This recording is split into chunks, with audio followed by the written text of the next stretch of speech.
IT में admission लेने के लिए क्या कोई खास तैयारी करनी पड़ती है? क्या कोई प्रॉपर एक एंट्रेंस टेस्ट होता है या फिर एक कॉमन एंट्रेंस टेस्ट होता है जिसके लिए बच्चे प्रिपेयर कर सकते हैं? हर साल करीबन 10 लाख लोग AIEEE का एग्ज़ाम देते हैं और इस साल इसकी गणना करीबन 12 लाख रही है।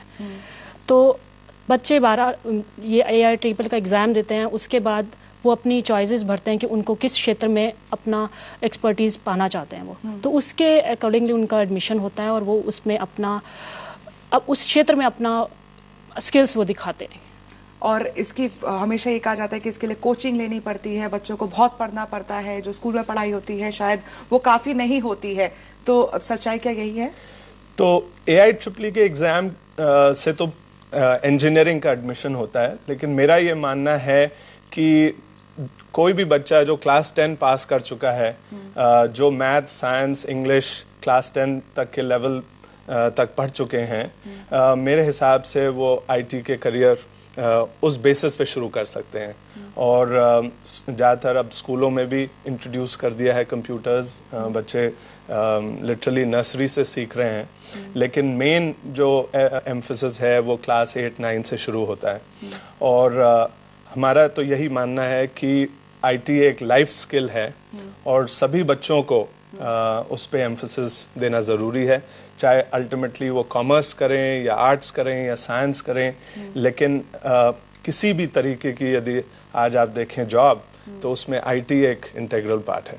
और ऐसे में क्या आपको टेक्नोलॉजिकली बहुत एडवांस्ड होना ज़रूरी होता है? क्या ये समझ आप में पहले से होनी चाहिए? खुद की ट्रेट्स जो होती हैं क्या वो स्टूडेंट में होनी चाहिए? मेरा मानना है कि बच्चों को इनोवेटिव होना चाहिए। IT इंफॉर्मेशन टेक्नोलॉजी के नाम से जाने जाती है, बट इसमें ज़्यादा इनोवेशंस दिखानी पड़ती हैं। हमें एक अच्छे टीचर्स की आवश्यकता होती है, एक यूनिवर्सिटीज। मैं इस बारे में ये एक ऐड करना चाहूँगी इसके लिए कि IT इंडस्ट्री ने भारतवर्ष को एक अच्छे मुकाम पर अंतर्राष्ट्रीय स्तर पर पहुँचाया है और इसमें एक बहुत बड़ा भागीदार रहा है हमारी यूनिवर्सिटीज़ का।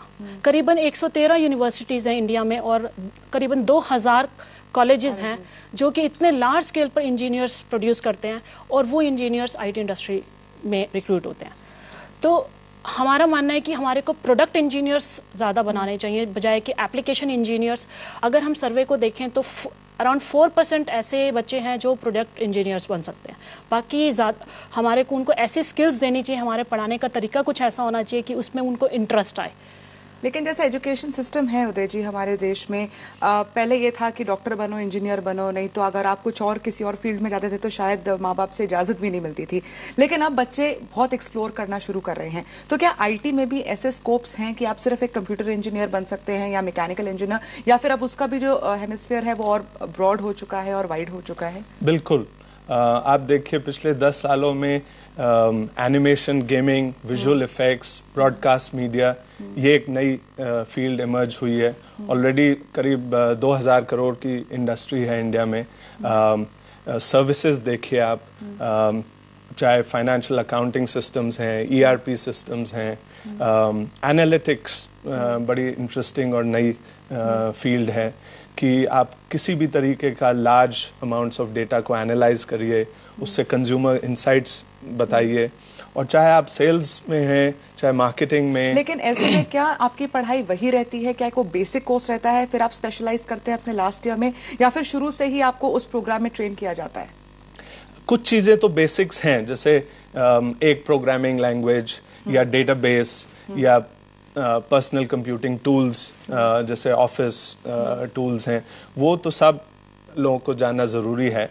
लेकिन उसके बाद बिजनेस के बारे में भी जानना ज़रूरी है कि बिजनेस में क्या प्रोसेसेस हैं और उन प्रोसेसेस को कैसे ऑटोमेट करते हैं। तो वही नॉलेज चाहे आप डेवलपर बने उसमें काम आएगी, या आप यूज़र बने, कैसे IT को इफेक्टिवली यूज कर सकें। लेकिन क्या IT में सिर्फ जब तक आप ग्रेजुएशन उसमें ना करें तब तक आप पोस्ट ग्रेजुएशन नहीं कर सकते, या फिर +2 के बाद ही उसमें जाना जरूरी होता है? उषा, ये पर्सनल इंटरेस्ट पे डिपेंड करता है। सपोज हम ये कहते हैं कि वर्चुअल रियलिटी का कॉन्सेप्ट बहुत अच्छा है। आज हम एक 6 साल के बच्ची को ही देखते हैं तो वो एक बारबी डॉल के साथ इंटरेक्शन कर रही है।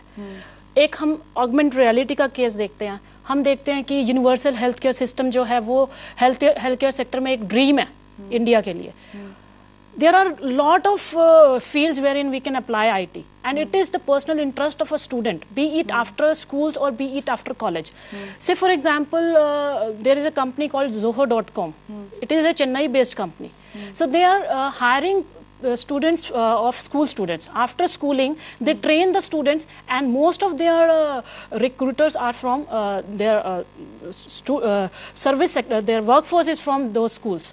So it is up to the innovative ideas they bring up the students. So it is all about that. बिल्कुल, तो आप दोनों से हमारी बातचीत जारी रहेगी। फिलहाल आपको बता दें कि अभी तक हमने बात करी है कोर्स की, पढ़ाई की, कितना पढ़ना पड़ता है और कितने ऑप्शंस हैं आपके पास अगर आप आईटी करते हैं। लेकिन इसके बाद हम बात करेंगे कि अगर आपकी पूरी पढ़ाई हो चुकी है, ऐसे में नौकरियां कहाँ मिल सकती हैं और किस तरीके से आप अप्लाई कर सकते हैं। जल्द लौटेंगे एक छोटे से ब्रेक के बाद।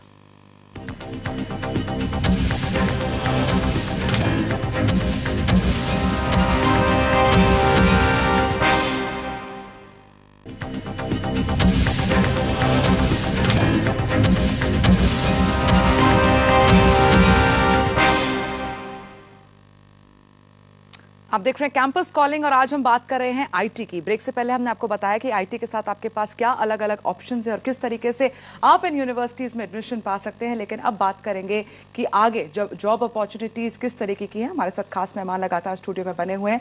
उदय जी, बहुत ऑप्शंस हैं क्या बच्चों के पास, स्टूडेंट्स के पास पढ़ाई करने के बाद?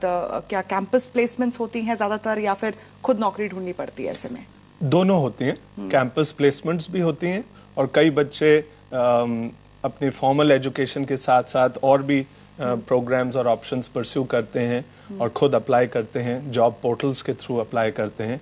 और आईटी इंडस्ट्री में एंट्री के टाइम तरह तरह के ओपनिंग्स हैं, चाहे सॉफ्टवेयर डेवलपमेंट का हो या इंफ्रास्ट्रक्चर मैनेजमेंट या ईआरपी और इंफॉर्मेशन सिस्टम्स हैं।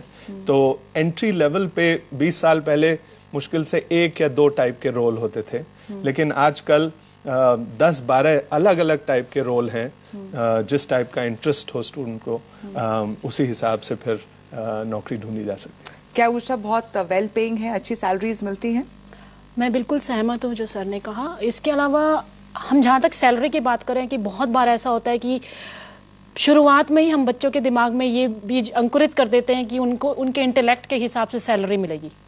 ऐसा नहीं होता, हमें ऐसा नहीं सोचना चाहिए। इनफैक्ट हमें बच्चों को उनके अंदर वो स्किल्स डालनी चाहिए जिससे उनको एक अच्छी सैलरी मिले, एक अच्छी जगह पे उनकी जॉब लगे। I remember second conclave of NASSCOM, Association of Software Systems and Companies. The chairman of NASSCOM, उन्होंने ये बात बताई थी कि आने वाले दशक में आईटी इंडस्ट्री में प्रोडक्ट इंजीनियर्स की बहुत डिमांड रहेगी बजाय कि एप्लीकेशन इंजीनियर्स की। तो क्या हमारे देश में उतने प्रोडक्ट इंजीनियर्स हैं? तो अगर हम उस चीज़ को देखें तो एस्पायरिंग माइंड्स की रिपोर्ट के अकॉर्डिंगली सिर्फ 4% प्रोडक्ट इंजीनियर्स हैं। तो हमारे को अपने स्टूडेंट्स को इस तरीके से प्रिपेयर करना चाहिए कि वो एक प्रोडक्ट जॉब को ले सके। एक प्रोडक्ट जॉब होते हैं जैसे गूगल है, याहू है, माइक्रोसॉफ्ट है, ये प्रोडक्ट जॉब्स देते हैं और इनमें सैलरी भी बहुत अच्छी मिलती है और मोर ओवर इनका जॉब सिक्योरिटी भी बहुत अच्छी रहती है। लेकिन ऐसे में उदय जी क्या वजह है कि स्टूडेंट्स हमेशा चाहते हैं कि वो अमेरिका जाए, यूरोप जाए, यूके जाए और वहाँ नौकरी करें, लेकिन अब वहाँ पे भी इतना स्कोप नहीं है, धीरे धीरे सबको वापस इंडिया ही आना पड़ रहा है? ऐसी बात नहीं है कि सब लोग बाहर जाना चाहते हैं, लेकिन इंडस्ट्री ग्लोबल इंडस्ट्री है। मैं अभी कुछ दिन पहले माइक्रोसॉफ्ट की पार्टनर वर्ल्ड वाइड समिट में था और वहाँ पे करीब 200 देशों से लोग आए थे, 15-20 हजार, और तरह तरह की लैंग्वेज सुनाई दे रही थी। तो जो स्टूडेंट्स आईटी करियर के लिए एस्पायर कर रहे हैं उनको फ्लेक्सिबिलिटी तो होनी चाहिए कि जहां कंपनी भेजे वहां वो जा सकें। और मेरे हिसाब से तो ये बड़ा एक्साइटिंग है कि इंडिया में भी ऑप्शंस हैं और जो बाहर जाना चाहते हैं वहां के यानी नौकरियों के हिसाब से बच्चों को चिंता करने की जरूरत नहीं है, बहुत ऑप्शंस हैं और इनको ये नौकरियां भी मिल सकती हैं। बहुत बहुत शुक्रिया उदय जी आपका, और साथ ही में उषा जी आपका भी बहुत बहुत शुक्रिया हमारे साथ इस खास कार्यक्रम में शामिल होने के लिए। तो कैंपस कॉलिंग में आज बस इतना ही। नमस्कार।